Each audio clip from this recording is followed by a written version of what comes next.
musidɓe tedduɓe bandiraɓe hettiyankoɓe radio Diowol Sare on calminama. Kabaru kesso jando joni toon to leydi Sénégal.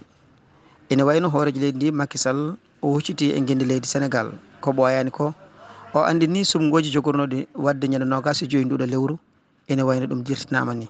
ɗum ko joni joni oɗo kabaru yani ko ɓoyani hettiyankoɓe radio Diowol Sare. Ciftinen noon ko jamma hande minuit, jamma hande 3 lewru février minuit fonno fuɗɗade ko wiyete gabogol walla mbiyen campagne no woni hen mbirata ni rumo jarribo e ɗin candidat ji nogas ƴamannoɓe lefol laamu leydi Sénégal ene wayno hay ɗum dirtat. Suwa taw noon andede holde sumgoji jogori wattude e leydi Sénégal caggal kay hoorejo leydi ndi dirtini ɗum.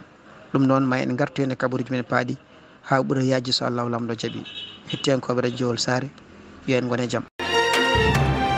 hettiyankoɓe radio Diowol Sare on calminama. Kabaru kesso ha joni toon to leydi Sénégal caggal nde garɗin ɗo nane gadden haalande wonde hoorejo leydi ndi Macky Sall dirtini sumgoji ponnude wadde ñande nogas joyi nduɗo lewru e kikiɗe ma mbiyen ko ɓoyani ko oɗo gorko mo jeetuɗo ko Abdou Latif Coulibaly ko kam wonno ko secrétaire général du gouvernement, woni kanko wonno koolaɗo kuuɓal gouvernement leydi Sénégal.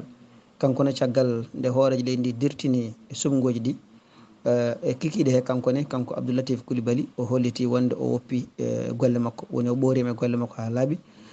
Caggal ko ɓenni o natti wonde koolaɗo kuuɓal gouvernement leydi Sénégal.